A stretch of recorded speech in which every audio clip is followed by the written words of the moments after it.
Hi everyone, welcome to pen paper and code. आज का हमारा जो वीडियो होने वाला है ये सीएससीस के जो नॉर्मल प्रॉब्लम्स हैं, इंट्रोडक्टरी प्रॉब्लम्स हैं, उनमें से एक है। तो प्रॉब्लम का नाम है तुम्हारा ग्राफ कलरिंग 1। ठीक है, तो प्रॉब्लम स्टेटमेंट में क्या कह रहा है कि तुम्हारे पास एक n क्रॉस m का एक ग्रिड दिया हुआ है। ठीक है, n क्रॉस m का ग्रिड है जिसमें कि हर एक सेल जो है उसका वैल्यू क्या हो सकता है, a, b, c और d, राइट।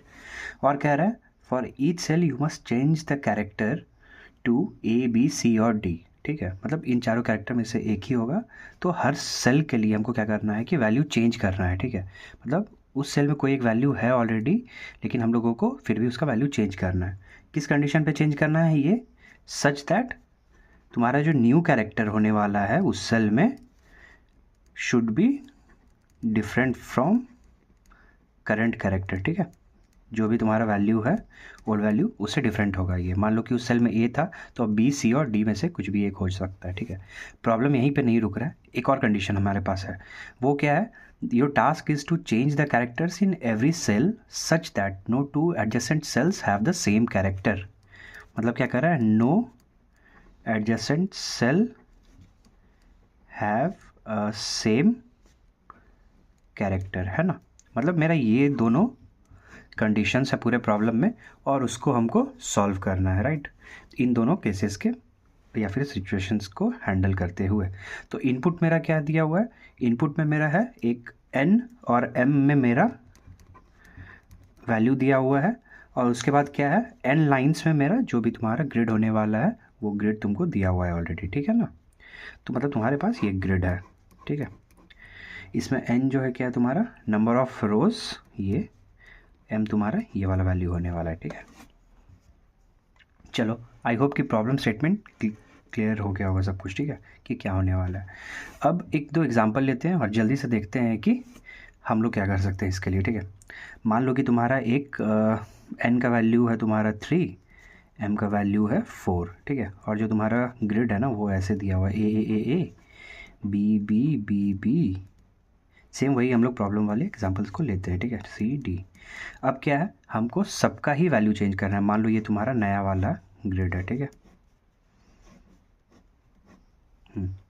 तो हमको इसको चेंज करना है। ठीक है, इसको चेंज करते हुए क्या ध्यान देना है कि जो मेरा नेक्स्ट वाला वैल्यू होगा, ये क्योंकि यहाँ पे ए है तो इसके लिए इस पर्टिकुलर सेल के लिए क्या क्या ए तो हम लोग यूज़ नहीं कर सकते, दैट्स फॉर श्योर, राइट। तो ये हट गया। उसके अलावा एडजेसेंट के बराबर नहीं होना चाहिए, एडजेसेंट के बराबर नहीं होना चाहिए। ठीक है, तो अब बी और ए बच रहा है। ठीक है, ये देखना है। तो एडजेसेंट के बराबर नहीं हो सकता है, मतलब कि जब हम लोग इसको देखेंगे तो इसका कोई और वैल्यू होगा, इसका कोई और वैल्यू होगा, है ना। उस हिसाब से ए तो यूज़ नहीं कर सकते हैं।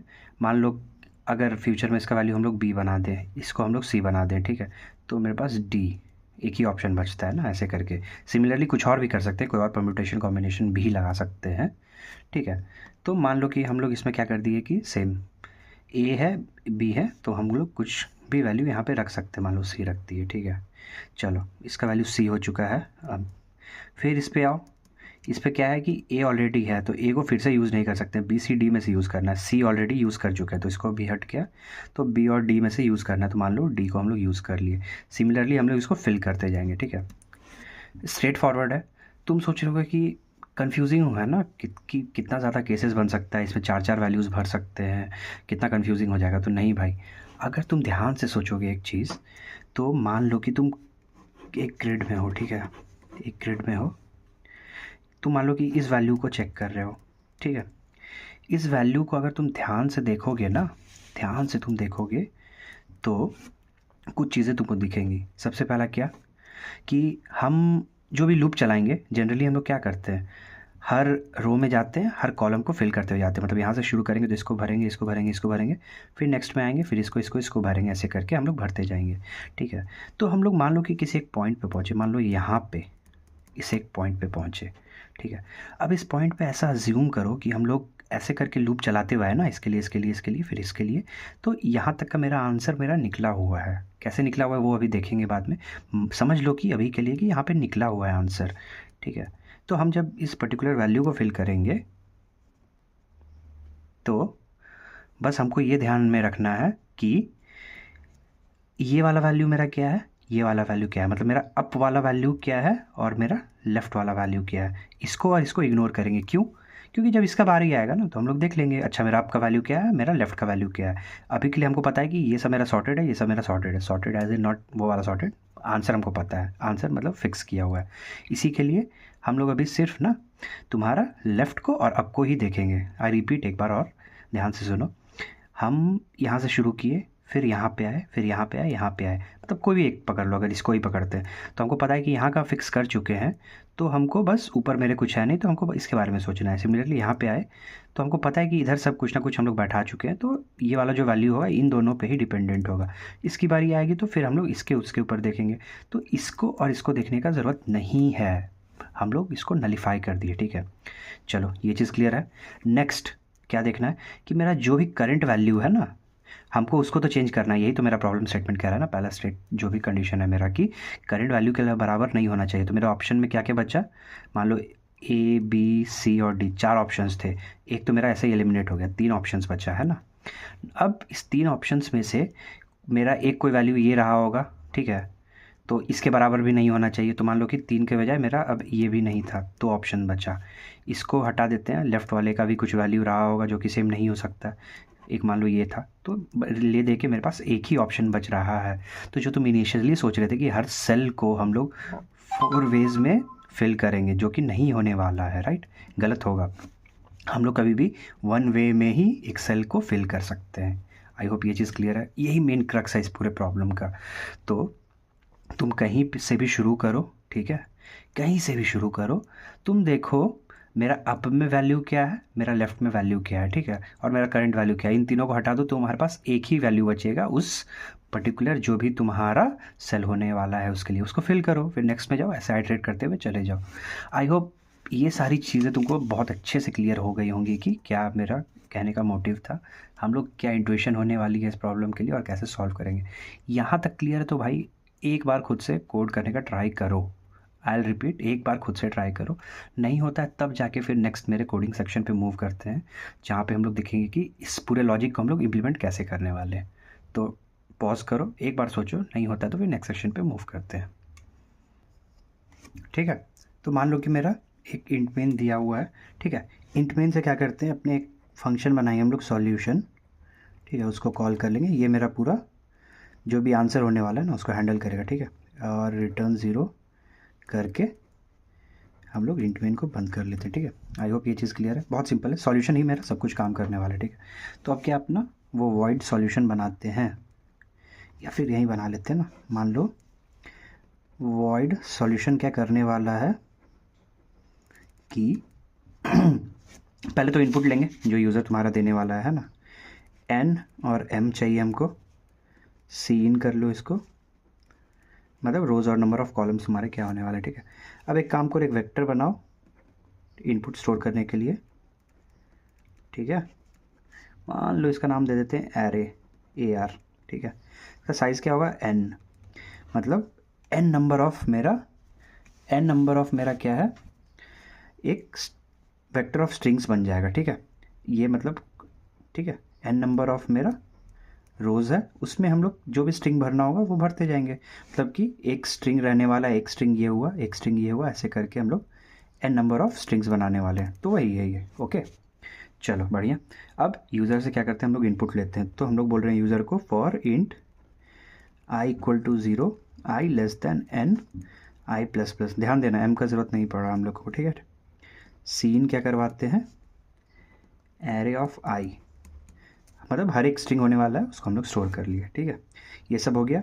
तो अब अपना एक मेन फंक्शन लिखेंगे जो कि ये सब को सॉल्व करेगा, ठीक है, सॉल्व नाम दे दो उसको। इसमें क्या क्या पास करेंगे, ये वाला इनपुट एरे पास कर देते हैं, मेरा n और m का साइज़ वो पास किए, और जहाँ से शुरू करना है, ठीक है, मतलब 0 0 इंडेक्स से हम लोग शुरू कर रहे हैं ना, राइट, हम लोग फिल करना कहाँ से शुरू कर रहे हैं, यहाँ से शुरू करेंगे, राइट, फिर यहाँ पे जाएंगे, यहाँ पे जाएंगे, तो ये वाला इंडेक्स क्या है मेरा 0 0 है ना, तो यहाँ से शुरू करेंगे और ऐसे मूव करेंगे, फिर ऐसे मूव करेंगे, so on and so fourth, ठीक है। ठीक है, बहुत अच्छे, तो ये कर लिए हम लोग। और फिर जो सॉल्व मेरा आंसर बना के देगा ना, ये जो इनपुट एरे था हम लोग क्या करेंगे, अलग से एरे ना लेके इसको ही मॉडिफाई करते जाएंगे जो मेरा ओरिजिनल एरे है, ठीक है। और जब मेरा आंसर बन के रेडी हो जाएगा तो क्या करेंगे, इसी को प्रिंट कर लेंगे, तो for int i equal to 0, i less than n, i plus plus, और तुम्हारा सी आउट कर लो किसके ऊपर, जो भी तुम्हारा एरे ऑफ आई है। बढ़िया, ठीक है भाई, बहुत अच्छे। और क्या करो कि इसको क्लोज कर लो, ठीक है। होप ये चीज़ क्लियर हो गई होगी, बहुत अच्छे। अब मेरा क्या बचा, हमको पता नहीं है कि ये मेरा सॉल्व वाला फंक्शन क्या कर रहा है ना, ये मेरा सॉल्व का फंक्शन क्या कर रहा है, तो उसको जाके देखते हैं और उसको इम्प्लीमेंट करते हैं, ठीक है। चलो, तो फिर अब अपना एक फंक्शन बनाएंगे हम लोग, तुम्हारा सॉल्व। ये मान लो बूल टाइप का बना देते हैं, ठीक है ना, और सॉल्व कर लेंगे, ठीक है। सॉल्व क्या करेंगे, क्या क्या पास हुआ है इसमें, तो एक वेक्टर ऑफ स्ट्रिंग पास हुआ है मेरा, स्ट्रिंग का वेक्टर है, इसका नाम था AR। एक मेरा इंट है n, इंट मेरा m है, ठीक है। एक है इंट x ले लो, एक इंट y ले लो, ठीक है। चलो, बहुत अच्छे। ये मेरा क्या बता रहा है, रो का इंडेक्स, ये मेरा कॉलम का इंडेक्स है ना। चलो अच्छा, अब कुछ कुछ चीज़ें अपना बेस केसेस बनाते हैं, जैसे क्या, इफ़ मेरा x जो है, मतलब मेरा रो का जो इंडेक्स है वो बड़ा हो जाता है या इक्वल हो जाता है n के, मतलब हम लोग सारे को पास कर चुके हैं ना, हम लोगों ने सारे रो को पास कर लिया, तो उसके इसमें क्या करवा दोगे भाई, रिटर्न ट्रू, ठीक है, बहुत अच्छे। अगर इफ़ y जो है मेरा ग्रेटर दैन और इक्वल टू m हो चुका है, मतलब क्या है y है मेरा तुम्हारा कॉलम में इंडेक्स है ना, तो तुमने इसको पार्स किया, इसको पार्स किया, इसको पार्स किया, इसको पार्स किया, अब तुम यहाँ पे आ गए, ठीक है। यहाँ पे आ गए, यहाँ पे तो कुछ नहीं है, इसका इंडिकेशन क्या है कि तुम नेक्स्ट रो में चले जाओ, है ना। जब भी तुम m के वैल्यू पे पहुँच जाओ, दैट मीन्स कि you have passed all the columns, तो तुम्हें नेक्स्ट कॉलम पे जाना है, ठीक है। लूप से बच रहे हैं बेसिकली, तुम चाहो तो इसका लूप बेस्ड इम्प्लीमेंटेशन भी लिख सकते हो, रिकर्शन हमको बहुत अच्छा लगता है तो कोशिश करते हैं हम कि उसी को इम्प्लीमेंट करें, ठीक है ना। तो क्या करेंगे भाई, रिटर्न करवा लेंगे, क्या रिटर्न करवाएंगे, सॉल्व को ही कॉल करेंगे और बोलेंगे कि हम लोग m पे पहुंच चुके हैं तो हमको नेक्स्ट रो में मूव करवाओ, ठीक है। तो AR n, ठीक है, x की जगह क्या फिल करेंगे, नेक्स्ट रो का इंडेक्स है ना, तो क्या होगा वो x+1, और y की जगह पे क्या फिल करेंगे इस बार भाई, 0, कि नेक्स्ट रो के पहले कॉलम से शुरू करो, है ना। बहुत अच्छे, ये सारी चीज़ें हो गई, तो मेरा बेस केसेस कंप्लीट हो गया, ठीक है। उसके अलावा अब क्या है कि मेरे जो सेल्स है ना वो 3 तरीके के हो सकते हैं, क्या, देखते हैं। देखो, एक तो मेरा इस टाइप का सेल हो सकता है, ठीक है, जिसके कि ना तो लेफ़्ट में कोई वैल्यू है ना तो राइट में वैल्यू है ना, एक ये हो सकता है। एक क्या हो सकता है सेल, मान लो कि ये वाला, जिसका लेफ़्ट में कुछ नहीं है बट राइट में कुछ तो है ना। या फिर ये वाला जिसका लेफ़्ट और राइट दोनों एग्जिस्ट करता है, करेक्ट। या फिर एक और चौथी कैटेगरी हो सकती है क्या, जिसका अप एग्जिस्ट नहीं करता है, उसके ऊपर कुछ नहीं बट उसका लेफ़्ट एग्जिस्ट करता है। मतलब हमको ये 4 केसेस को हैंडल करने की ज़रूरत है, करेक्ट। कौन कौन से, एक जिसका लेफ़्ट राइट दोनों एग्जिस्ट करता है, एक जिसका अप एग्जिस्ट नहीं करता बट लेफ़्ट एग्जिस्ट करता है, एक जिसका कुछ नहीं एग्जिस्ट करता है, ये पहला इंडेक्स, एक जिसका सिर्फ अप एग्जिस्ट करता है, लेफ़्ट एग्जिस्ट ना करता हो, राइट। चलो बढ़िया, एक एक केसेस को लिखते हैं जल्दी से। तो चलो, पहला केस क्या हो गया मेरा, if x-1 is greater than और equal to 0 and y is greater than और इक्वल टू 0। तुम मन में सोचना कि ये वाला कौन सा केस है, किस तरह के सेल की हम लोग बात कर रहे हैं, ठीक है, ये तुम्हारे ऊपर है सोचने के लिए। हम लोग क्या करेंगे, AR ऑफ x और y को वैल्यू अपडेट करना ना, तो ये करेंगे। एक अपना फंक्शन बनाने वाले हैं आगे, उसको बाद में देखेंगे, उससे हमको कुछ वैल्यूज़ मिलेंगी। क्या होगा ये फिल फंक्शन, बाद में देखते हैं, बस अभी के लिए समझ लो कि एक फिल फंक्शन है जो हमको आउटपुट दे रहा है कि हम लोग क्या फिल करेंगे, ठीक है। उसको हम लोग क्या पास करेंगे, AR इस पर्टिकुलर सेल में जो अभी वैल्यू है, तो क्या है वो AR of x of y है ना। उसके बाद हम लोग पास करेंगे उसके लेफ़्ट वाले में कौन सी वैल्यू है, या फिर कह लो कि पहले हम लोग ये बता सकते हैं कि उसके अप वाले सेल में कौन सा वैल्यू है, ठीक है। x-1 क्या है, ग्रेटर दैन इक्वल टू 0, अब मैं आंसर भी बता दे रहा हूँ। तो x-1 है कि मतलब मेरे अप में एग्जिस्ट करता है वैल्यू, ठीक है, बढ़िया।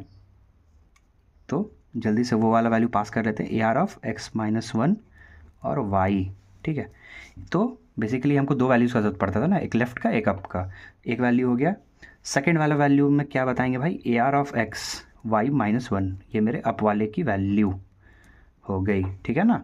चलो अच्छा, एक तो ये हो सकता था कि, या फिर क्या हो सकता था, एल्स इफ में हमेशा ध्यान रखना ये मेरा करंट वैल्यू है, ये मेरा अप का वैल्यू है, ये मेरा लेफ्ट वाला वैल्यू है, करेक्ट है ना। चलो हाँ, अब देखो एल्स इफ का नेक्स्ट कंडीशन क्या हो सकता था, सेकंड कंडीशन पे जाते हैं कि if x minus one is greater than और इक्वल टू ज़ीरो, करेक्ट। इसमें क्या करो तुम, A R of again X Y जो भी होने वाला वैल्यू, फिल को बुलाओ, ए आर को पास करो, तुम अपने करंट वैल्यू को पास करो भाई, ठीक है। Next A R of x minus one और वाई, ठीक है। अच्छा, एक तो ये मेरा वैल्यू हो गया अप का। अब इस केस में क्या है, मेरा x माइनस वन ही एग्जिस्ट करता है सिर्फ, ठीक है। ये कह रहा है कि मेरा लेफ़्ट एग्जिस्ट नहीं करता है।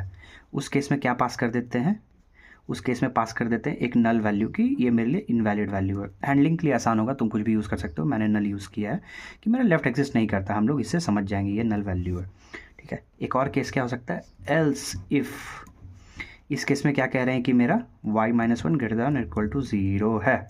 मतलब कि क्या, कि मेरा अप जो है वो एग्जिस्ट नहीं करता है, बट मेरा लेफ़्ट वाला वैल्यू एग्जिस्ट करता है ना। उस केस में भी सिमिलर ही जाने वाला है, A R of X Y जो होगा फिल करेंगे, फिल करो A R, then repetitive code हो रहा है थोड़ा सा, A R of X Y, ठीक है। मेरा क्या है कि अप एग्जिस्ट नहीं करता है, तो उस केस में हम लोग क्या बना देंगे इसको, नल, राइट। उस केस में इसको नल बना देंगे, और मेरा अप वाला वैल्यू में क्या पास करेंगे, ए आर ऑफ एक्स और y माइनस वन, है ना। चलो ठीक, अब एल्स केस, मेरा चौथा वाला केस जो था वो लास्ट केस बच रहा है, उसमें क्या करते हैं, ए आर ऑफ x और y है मेरा, बहुत अच्छे, उसको क्या करेंगे, ठीक है। इसमें था कि मेरा लेफ़्ट और राइट दोनों एग्जिस्ट करता है, ठीक है। इसमें क्या था मेरा कि सिर्फ अप एग्जिस्ट करता है, लेफ़्ट एग्जिस्ट नहीं करता है। इसमें था कि लेफ़्ट एग्जिस्ट करता है, अप एग्जिस्ट नहीं करता। अब क्या है मेरा सबसे पहला वाला सेल 0 0 वाला, जिसमें मेरा दोनों ही एग्जिस्ट नहीं करता, उसके लिए क्या करेंगे, ए आर ऑफ एक्स और वाई, है ना, ठीक। और बाकी दोनों वैल्यू को हम लोग क्या भेज देंगे, नल, सिंपल एज दैट, हो गया ये। अब ये वाला काम हो गया मेरा, हमने करंट सेल को भर लिया, तो हम लोग नेक्स्ट सेल पे जाके देखेंगे जो कि मेरे राइट में, इसलिए क्या किसको कॉल करेंगे, solve of A R, N और एम एज इट इज़ रहेगा, एक्स को एज इट इज़ रखेंगे, कॉलम को एक बढ़ा लेंगे, मतलब y प्लस वन कर लेंगे, ठीक है। बहुत अच्छे। अगर कुछ नहीं कर पाए, कुछ इशू हो गया, तो उस वर्स्ट केस में जो कि होना नहीं चाहिए, एक रिटर्न फॉल्स करवा देते हैं, जिसकी ज़रूरत है नहीं एक्चुअली, बट ठीक है, ठीक है। आई होप मेरा ये पूरा कोड तुमको बहुत अच्छे से क्लियर होगा, तुमको समझ में आ गया कि हम लोग क्या करने वाले, ठीक है। लास्ट पार्ट बचा है, इस फिल फंक्शन को हम लोग देखते हैं, फिल को कैसे फिल करने वाले हैं। Nice joke. एनीवेज, तो एक काम करते हैं ना, ये हमको मेरा जो फिल वाला फंक्शन होगा, ये हमको क्या रिटर्न कर रहा है, मेरा जो भी कैरेक्टर फिल करना है ना हमको ए आर एक्स वाई में, तो मतलब कैर रिटर्न कर रहा होगा, राइट। तो कैर रिटर्न टाइप होगा इसका फिल, और ये क्या एक्सेप्ट कर रहा था, एक एरे एक्सेप्ट कर रहा था ना अपना वेक्टर वाला, जो कि स्ट्रिंग टाइप को स्टोर करता है, तो इसलिए vector string of A R pass कर दे रहे हैं। उसके अलावा क्या पास ले एक्सेप्ट कर रहा था, ये करंट वैल्यू, तो इसको सी यू आर आर कर बोल देते हैं एक। उसके बाद क्या पास कर रहे थे हम लोग, इसको अप का वैल्यू है ना, तो एक कैरेक्टर अप बोल देते हैं मान लो, और उसके बाद क्या था, एक लेफ़्ट वाला, तो ये हो गया इसके पैरामीटर्स, राइट। अब क्या है मेरा, अगर करंट वैल्यू जो है ना, वो ए नहीं है, एंड मेरा लेफ़्ट वाला वैल्यू जो है वो भी ए नहीं है, एंड मेरा अप वाला वैल्यू जो है वो भी ए नहीं है, तो सिंपल एज दैट कि हम सेफली ए को यूज़ कर सकते हैं ना। उस केस में क्या कर लेंगे, रिटर्न ए, राइट।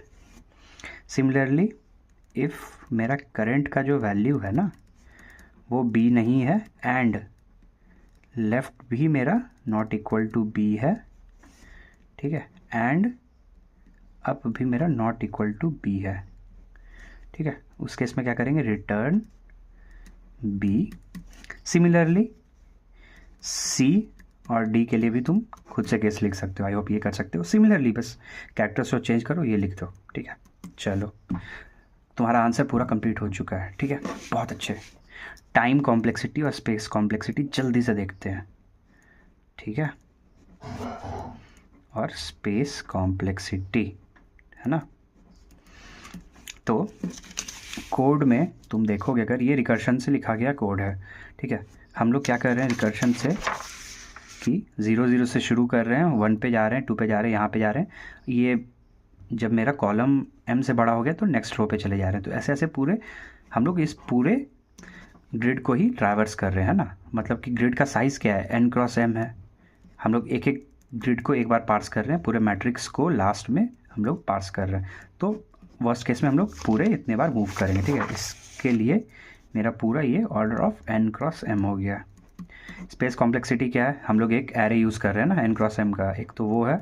उसके वाला रिकर्शन स्टैक यूज़ कर रहे हैं, जिसको इग्नोर कर सकते हैं। ठीक है, उसका भी n क्रॉस m ही होगा स्टैक का साइज, बट ठीक है।